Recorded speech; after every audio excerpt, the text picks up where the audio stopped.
लीजिए दोस्तों, ये लाभ हानि का दोस्तों पहला पार्ट है। इसमें मैं आपको सारी बेसिक चीजें भी बता दूंगा और क्वेश्चन भी बता दूंगा कि आपको प्रश्नों को कैसे सॉल्व करना है। देखिए दोस्तों, लाभ हानि में कुछ वर्ड प्रयोग किए जाते हैं। कौन कौन से वर्ड हैं उनके बारे में मैं पहले बता देता हूं। एक होता है दोस्तों क्रय मूल्य, जिसे इंग्लिश में क्या बोलते हैं, कॉस्ट प्राइस। कॉस्ट प्राइस को हम शॉर्ट में क्या लिखेंगे, सीपी। मैथ के जब सॉल्व करेंगे क्वेश्चन तो हम वहां सीपी लिखेंगे, ना कि क्रय मूल्य लिखेंगे। क्रय मूल्य दोस्तों हम लिखेंगे तो बहुत बड़ा हो जाएगा और टाइम लगेगा। मैथ के क्वेश्चन को जितना जल्दी करेंगे उतना टाइम बचत होगा और उतनी आपके लिए अच्छा रहेगा। तो कॉस्ट प्राइस क्रय मूल्य यानी कि क्या होता है, किसी वस्तु को जिस मूल्य पे खरीदा जाता है उसे हम क्या कहते हैं, क्रय मूल्य कहते हैं। एक होता है दोस्तों विक्रय मूल्य यानी कि सेलिंग प्राइस, उसे हम क्या लिखते हैं, एसपी लिखते हैं। तो दोस्तों किसी वस्तु को जब खरीद लिए फिर उसको हम बेचेंगे जिस मूल्य पे, कुछ बढ़ा के बेचेंगे या कुछ घटा के, तो वो जो मूल्य होगा उसे हम क्या कहेंगे, सेलिंग प्राइस। उसे हम मैथ की भाषा में क्या लिखेंगे, एसपी लिखेंगे। एसपी क्यों लिखे, सेलिंग का एस और प्राइस का पी, ऊपर ही कॉस्ट का सी और प्राइस का पी, उसी को शॉर्ट में लिखते हैं। और एक चीज होता है क्या, कोई वस्तु खरीद लिए और फिर बेच दिए तो क्या होगा, हमें ज्यादा मूल्य पे बेच दिए तो क्या हो जाएगा, लाभ होगा। लाभ को इंग्लिश में दोस्तों क्या कहते हैं, प्रॉफिट कहते हैं। प्रॉफिट को हम पी से प्रदर्शित करेंगे, यानी कि प्रॉफिट का पहला अक्षर पी। और कभी किसी वस्तु को खरीद लिए और फिर उसको हम क्या किए, बेच दिए कम मूल्य पे, तो हमें क्या होने लगेगी, हानि होने लगेगी। तो हानि को हम इंग्लिश में क्या कहते हैं, लॉस बोलते हैं। तो लॉस को हम किससे प्रदर्शित करेंगे, यल से प्रदर्शित करेंगे, यानी कि एल, यानी लॉस का पहला अक्षर एल है, उससे ही प्रदर्शित करेंगे। अब देखिए दोस्तों, लाभ कब होता है, लाभ कब होगा ये चीज मैं आपको बता रहा हूं। देखिए दोस्तों, लाभ बराबर क्या होता है, विक्रय मूल्य माइनस क्रय मूल्य। जब विक्रय मूल्य बड़ा होगा क्रय मूल्य छोटा होगा, यानी कि अब अभी नीचे मैं आपको बता देता हूं, जब विक्रय मूल्य बड़ा होगा और क्रय मूल्य छोटा होगा तो क्या होगा, लाभ होगा। अब हानि दोस्तों कब होगी, जब क्रय मूल्य में से विक्रय मूल्य घट जाए तो आपका क्या होने लगेगा, हानि होने लगेगी। नीचे आप समझिए दोस्तों, ये आपका सीपी है। अभी मैं आपको सीपी मतलब बताया क्या, कॉस्ट प्राइस। कॉस्ट प्राइस मतलब क्रय मूल्य, खरीदने वाला मूल्य। अब दूसरा क्या है आपका, एसपी है। एसपी का मतलब क्या होता है, सेलिंग प्राइस, मतलब विक्रय मूल्य, जिसपे किसी वस्तु को बेचा जाता है वो मूल्य को क्या बोलेंगे, विक्रय मूल्य। तो आइए नीचे और समझिए। देखिए कोई वस्तु है, हम उसे क्या किए, क्रय मूल्य यानी सीपी है, 100 रुपए में खरीदे और फिर हम क्या किए दोस्तों, 120 रुपए में क्या किए, बेच दिए। जब 100 रुपए में दोस्तों खरीदे, आप अपने दिमाग से थोड़ा सा सोचते चलेंगे, मैथ में थोड़ा सा दिमाग लगाएंगे तो आप एकदम महारत हासिल कर लेंगे। जब मान लीजिए दोस्तों आप मार्केट में गए, कोई वस्तु 100 रुपए में खरीद लिए, अब फिर घर ले आके उसे किसी से बेच दिए, कितने रुपए में, 120 रुपए में। तो आपको क्या हुआ इसमें दोस्तों, आपको 20 रुपए का लाभ हुआ। क्या हुआ, 20 रुपए का लाभ हुआ। लाभ कितने का हुआ, 20 रुपए का। ये चीज समझ लीजिए, एकदम बेसिक चीज से बता रहा हूं, आपको कहीं पे भी दोस्तों डाउट नहीं होना है। देखिए अब दूसरा स्टेप देखिए, किसी वस्तु को दोस्तों आपने क्या किया, 100 रुपए में खरीदा और क्या किया, फिर से 100 रुपए में ही बेच दिया। 100 रुपए में खरीदा, मार्केट से लाए, 100 रुपए में ही बेच दिए। तो इसमें आपको क्या हुआ, 0 रुपए, यानी कि न लाभ हुआ न हानि हुई। आपने 100 रुपए में खरीदा और 100 रुपए में बेच दिया।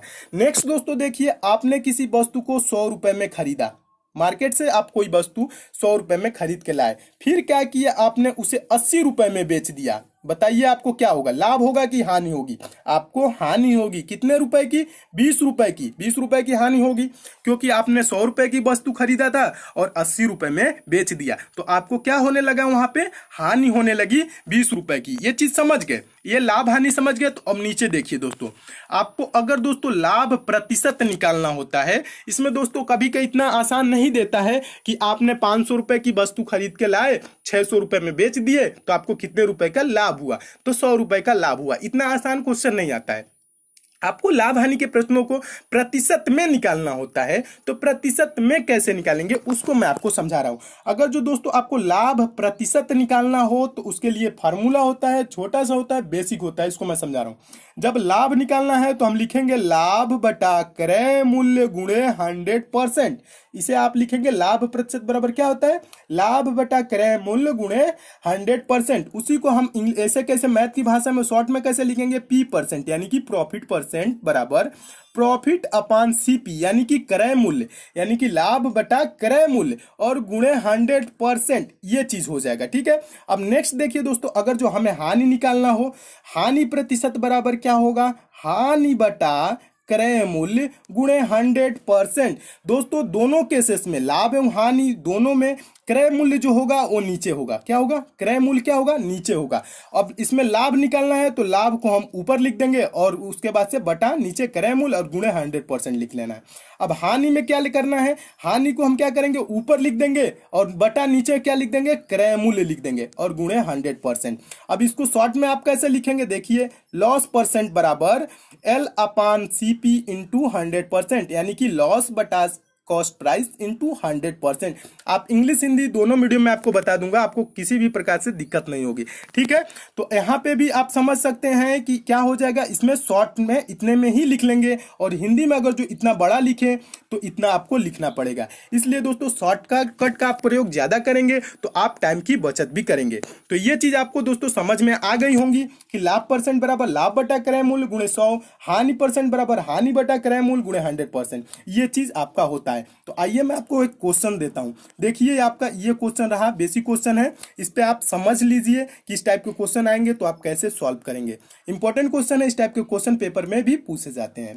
क्वेश्चन है, एक व्यक्ति 400 रुपए में एक घड़ी खरीद कर उसे 500 रुपए में बेच देता है, उसे कितने प्रतिशत का लाभ हुआ? देखिए दोस्तों, मैथ के क्वेश्चन को सॉल्व करने के लिए आपको क्वेश्चन को खूब अच्छे से पढ़ना है। जब आप क्वेश्चन समझ लेंगे तो मैथ के प्रश्न को भी खूब अच्छे से सॉल्व कर लेंगे।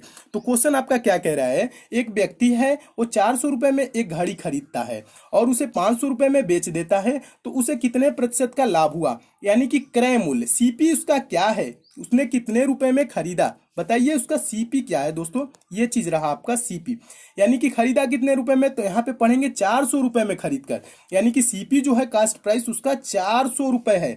और फिर उसका विक्रय मूल्य, विक्रय मूल्य मतलब बेचा, एसपी, तो क्या करता है? खरीद कर उसे 500 रुपए में बेच देता है, तो विक्रय मूल्य एसपी कितना हो जाएगा आपका? 500 रुपए। तो यहाँ पे देखेंगे दोस्तों, क्रय मूल्य आपका 400 है, विक्रय मूल्य 500 है, तो उसे क्या हुआ? आपका लाभ हुआ। तो लाभ यानी कि प्रॉफिट कितने का हुआ? 100 रुपए का हुआ। प्रॉफिट कितने का हुआ दोस्तों, आप बताइए? 100 रुपए का हुआ। किसी वस्तु को 400 रुपए में खरीदे, 500 रुपए में बेच दिए, तो लाभ कितने का हो गया? 100 रुपए का हो गया। ठीक है, अब देखिए आगे। अब हमें निकालना क्या है? क्वेश्चन में पूछ रहा है कि कितने प्रतिशत का लाभ हुआ, प्रतिशत लाभ। हमें ये नहीं पूछ रहा था कितना लाभ हुआ, कितना लाभ हुआ पूछता तो 100 रुपए, लेकिन पूछ रहा है कितने प्रतिशत का लाभ हुआ। तो उसके लिए हम क्या करेंगे? लाभ प्रतिशत बराबर लिखेंगे। लाभ प्रतिशत बराबर क्या होता है? लाभ बटा क्रय मूल्य गुणे 100%, ये चीज होता है। तो लाभ कितने का हुआ था? 100 रुपए का हुआ था। और कितने रुपए क्रय मूल्य यानी कि कॉस्ट प्राइस उसकी क्या थी? वस्तु को 400 रुपए में खरीदा था, बटा 400 गुणे 100%। इसको आप सॉल्व करेंगे तो क्या आ जाएगा? कैसे इसको आप सॉल्व करते हैं बताते हैं दोस्तों। ये जो 100% है इसका गुणा ऊपर वाले में होता है, ना कि नीचे वाले में। नीचे वाले में नहीं होता है। 100% का गुणा कहाँ होता है? ऊपर वाले। यानी कि दोस्तों इसका भी बटा इसका बटा क्या है मैं बता देता हूं, इसका भी बटा 1 है। तो आप क्या करेंगे? इसको कैसे सॉल्व करेंगे? देखिए, इसको ये जीरो से ये जीरो आपका कैंसिल हो गया। अब बचा 4 से 100 कितने बार में कटेगा? 25 बार में। तो 25% का क्या आ गया? लाभ आ गया। लाभ परसेंट बराबर 25% का उसे लाभ हुआ। जबकि कोई व्यक्ति किसी वस्तु को 400 रुपए में खरीद कर 500 रुपए में बेच दिया। ये दोस्तों बेसिक चीज रहा। इस टाइप के क्वेश्चन आएंगे तो आप सॉल्व कर लेंगे। यहाँ पे दोस्तों क्वेश्चन में आपको क्या बता रहा हूँ, यहाँ पे क्वेश्चन में ज्यादा कुछ नहीं बदलेगा। यहाँ पे जो संख्याएं दी हुई है, रुपए दिया हुआ है, यही चीज बदलेगा और बाकी चीजें वही रहेंगी। घड़ी की जगह दोस्तों रेडियो हो सकता है, टीवी हो सकता है, फ्रिज हो सकता है, कूलर हो सकता है, कोई वस्तु हो सकती है। तो आपको फार्मूला में बस यही प्रयोग करना है, लाभ प्रतिशत बराबर निकालना है। तो लाभ बटा क्रय मूल्य गुणे 100। अब नेक्स्ट दोस्तों क्वेश्चन देख लीजिए। अगला भी प्रश्न इजी है, इसे भी समझते चलिए। एकदम बेसिक से बताऊंगा दोस्तों, आपको हर वो टॉप क्वेश्चन भी सॉल्व कराऊंगा जो पेपर में पूछे जाते हैं। देखिए दूसरा दोस्तों क्वेश्चन आपका है, क्वेश्चन पढ़िए क्या कह रहे हैं। एक व्यक्ति 500 रुपए में एक मोबाइल खरीद कर उसे 400 रुपए में बेच देता है, उसे कितने प्रतिशत की हानि हुई? क्वेश्चन दोस्तों क्या कह रहा है कि कोई व्यक्ति है 500 रुपए में एक मोबाइल खरीदा और 400 रुपए में बेच दिया, तो उसे कितने प्रतिशत की हानि हुई। बताइए, उसे हानि ही न होगा क्योंकि 500 रुपए में खरीदा है, 400 रुपए में यानी कि कम मूल्य पे बेच दिया है। तो दोस्तों इसका क्रय मूल्य क्या है, सीपी कॉस्ट प्राइस, इसका क्रय मूल्य क्या है, कितने रुपए में खरीदा, 500 रुपए, तो उसी को हम यहाँ लिख दिए 500 रुपए। विक्रय मूल्य क्या है दोस्तों, एसपी सेलिंग प्राइस क्या है उसका, 400 रुपए में तो बेचा है, तो उसे हम क्या कहेंगे, सेलिंग प्राइस एसपी, तो इसे क्या लिखेंगे, 400 रुपए। अब इसे क्या हो रही है दोस्तों, 500 रुपए में खरीदा, 400 रुपए में बेच दिया, तो यहाँ पे क्या हो गई, 100 रुपए की हानि हो गई। तो हानि यहाँ लिख लेंगे, हानि बराबर कितने रुपए की हो गई, 100 रुपए की आपकी हानि हो गई। अब हमें क्या दोस्तों निकालना है, हानि प्रतिशत निकालना है। क्वेश्चन में आप ऊपर पढ़ेंगे तो यहाँ लिखा हुआ है उसे कितने प्रतिशत की हानि हुई, प्रतिशत की हानि। अगर जो पूछता कितने रुपए की हानि हुई तो 100 रुपए की हानि हुई, लेकिन पूछ क्या रहा है, कितने प्रतिशत की हानि हुई। तो हानि प्रतिशत निकालने के लिए मैं आपको बता चुका हूं कैसे हानि प्रतिशत निकालेंगे। देखिए, आप हानि प्रतिशत बराबर लिख लेंगे हानि बटा क्रय मूल्य गुणे 100%। तो आपका क्या हो जाएगा, हानि कितना है, हानि की जगह हम लिखेंगे, हानि यहाँ आपका 100 रुपए है, तो 100 बटा आपका क्या है, क्रय मूल्य क्या है, क्रय मूल्य ऊपर वाला है 500 रुपए, यानी कि 500 रुपए में खरीदा था, तो 100 बटा 500 और गुणे 100%, परसेंट निकालने के लिए क्या करेंगे, 100%। ठीक है, फिर अब आप इसको क्या करेंगे, आप इसको सॉल्व कर लेंगे। कैसे करेंगे, अभी मैं आपको बताया, ये जो 100% है ये ऊपर वाले में गुणा होता है। तो आप क्या करेंगे, डायरेक्ट इसको जीरो से जीरो कैंसिल करेंगे, 2 जीरो नीचे है, 2 जीरो ऊपर, ये चीज कैंसिल हो गए। अब 100 है और नीचे 5 है, 5 से जब भाग करेंगे 100 में तो कितने बार में जाएगा, 5 दूना का 10, जीरो, 20 25 100, 20 बार में चला जाएगा, तो 20% आपका क्या हो जाएगा, हानि हो जाएगा। हानि परसेंट बराबर 20%, यही आपका आंसर आ जाएगा। हानि भी आप आसानी से निकाल सकते हैं। हानि कब निकालेंगे, जब दोस्तों क्रय मूल्य ज्यादा हो और विक्रय मूल्य कम हो, तो क्या हो जाएगी, हानि होने लगेगी। ठीक है, नेक्स्ट दोस्तों क्वेश्चन देखिए, अगला क्वेश्चन है मोस्ट इंपॉर्टेंट क्वेश्चन है, बार बार ये पेपर में प्रश्न पूछा जाता है। आप इस टाइप के प्रश्नों को कैसे सॉल्व करेंगे ये भी मैं आपको बता देता हूं। देखिए दोस्तों, तीसरा प्रश्न है, क्वेश्चन को खूब अच्छे से पढ़िए। कोई व्यक्ति 10 रुपए में 11 संतरा खरीद कर 11 रुपए में 10 संतरा बेच देता है। क्या करता है, 10 रुपए में 11 संतरा खरीदता है और 11 रुपए में 10 संतरा बेचता है। ज्ञात कीजिए उसे पूरे व्यापार में कितने प्रतिशत का लाभ अथवा हानि होगी। तो इससे कैसे सॉल्व करेंगे, आइए बताता हूं। देखिए, पहले दोस्तों इसमें लिखना कैसे होता है ये चीज मैं बता देता हूं। आप लिखने का बस इसमें तरीका समझ लेंगे तो आप क्वेश्चन को खूब अच्छे से सॉल्व कर लेंगे।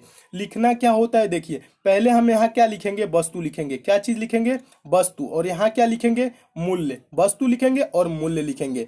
और यहाँ पे क्या दिया हुआ है, 10 रुपए में 11 संतरा दिया हुआ है। क्या करता है, क्रय करता है, यानी कि खरीदता है। तो क्रय मूल्य को हम क्या करेंगे, पहले ऊपर लिखेंगे, ऊपर वाले लाइन में क्या लिखेंगे, ये चीज आपका क्या होगा, क्रय मूल्य वाला होगा। ठीक है, तो आप समझिए क्या करता है, 10 रुपए में 11 संतरा खरीदता है। तो यहाँ दोस्तों आपको दिया हुआ है वस्तु और मूल्य। तो मूल्य क्या है, 10 रुपए है, अब वस्तु क्या है, 11 संतरा है। संतरा की जगह आम दे सकता है, वस्तु कोई भी दे सकता है, टेबल दे सकता है, कुर्सी दे सकता है, रेडियो दे सकता है, कुछ भी दे सकता है। क्वेश्चन की फॉर्मेट दोस्तों यही रहेगी, आपको टेंशन लेना नहीं है, बस आपको यहाँ समझना है। तो यहाँ वस्तु हो जाएगा और यहाँ मूल्य हो जाएगा।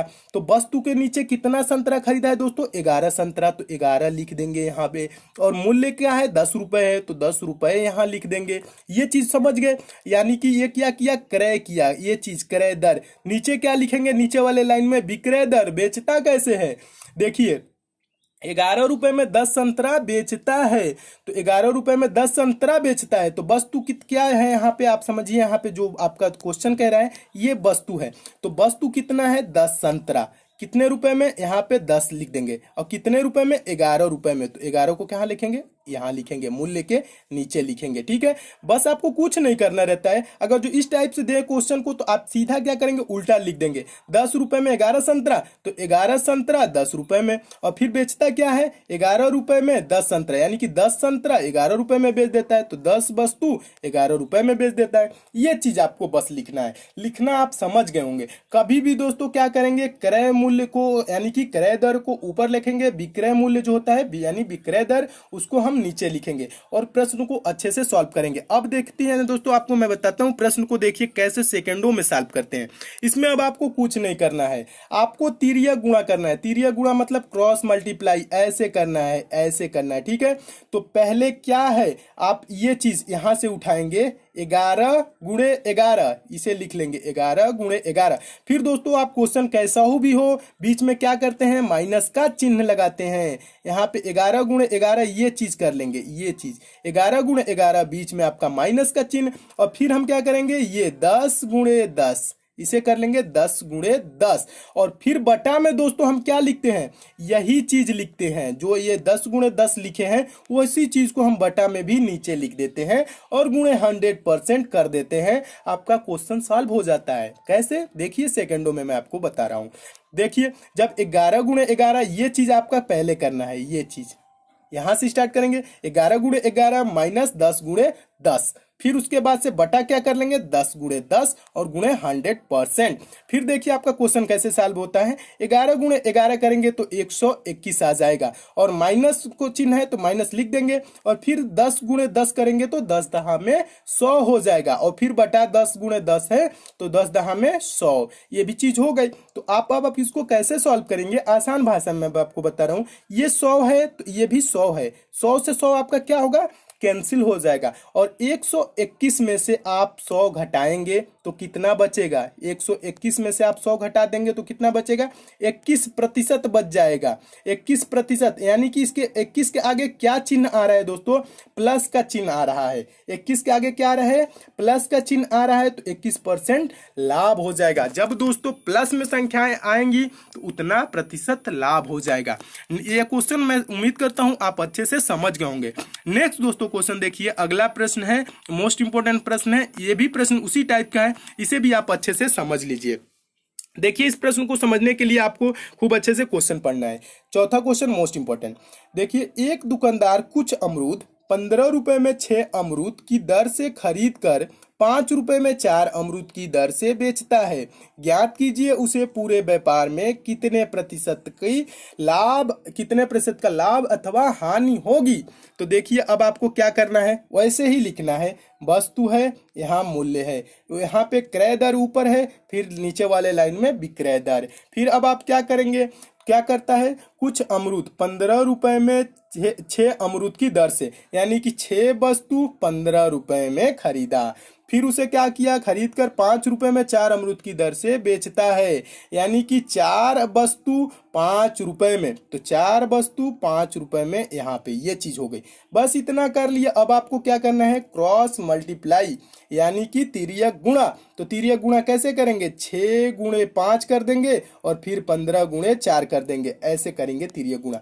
तो 6 गुणे 5 ये चीज करेंगे, तो 6 गुणे 5 लिख लेंगे, 6 गुणे 5। फिर बीच में क्या करना है आपको बताया हूं, माइनस ही रखना है। फिर 15 गुणे 4 करना है, तो 15 गुणे 4 कर देंगे। और बटा में क्या लिखना है, अभी मैं आपको बताया, ये जो चीज आए 15 गुणे 4 ये वाला, इसको ही बराबर बटा में लिखना है, यानी कि नीचे 15 गुणे 4। और फिर क्या करना है, प्रतिशत निकालना है, तो गुणे 100%। बस अब आपका क्वेश्चन कैसे सॉल्व होगा, अब देखिए मैं आपको बता रहा हूं। देखिए अब इसको क्वेश्चन को थोड़ा सा ऊपर करता हूं, आप आगे देखेंगे तो क्या आएगा, यहाँ पे 6 गुणे 5 किए, फिर 15 गुणे 4 किए, फिर 15 बटा में 15 गुणे 4 गुणे 100%। तो आप इसको जब गुणा करेंगे तो क्या आएगा, 6 5 30 हो जाएगा। और माइनस 15 गुणे 4 करेंगे तो 15 चौको 60 हो जाएगा। और बटा में क्या है, 15 गुणे 4, तो ये भी बटा में 60 हो जाएगा और गुणे 100% हो जाएगा। अब जब दोस्तों इसको आप सॉल्व करेंगे तो कैसे सॉल्व करेंगे, 30 में से आप 60 को घटाएंगे तो क्या होगा, -30 हो जाएगा, यानी कि -30। और बटा में नीचे 60 है तो 60 लिख देंगे और गुणे 100 लिख देंगे। और फिर जब इसको आप सॉल्व करेंगे तो 30 दूना का 60, माइनस में वैल्यू है, और 2 से 100 कटाएंगे तो 50, यानी कि -50। तो -50 जो आ गया, यानी कि -50%। ये जो माइनस दोस्तों इसके सामने जो वैल्यू आई, ये क्या दर्शाती है, हानि दर्शाती है। तो हानि कितने % की हो जाएगी, अगर जो व्यापार में इस टाइप से व्यापार करे तो 50% की हानि हो जाएगी। क्वेश्चन को आप अच्छे से समझ गए होंगे, मैं उम्मीद करता हूं आपको कैसे सॉल्व करना है ये सब सारे चीजें आपको क्लियर हो गई होंगी। दोस्तों इसमें और भी क्वेश्चन है, उसको मैं नेक्स्ट पार्ट में कराऊंगा, इंपॉर्टेंट क्वेश्चन है। और दोस्तों ये क्वेश्चन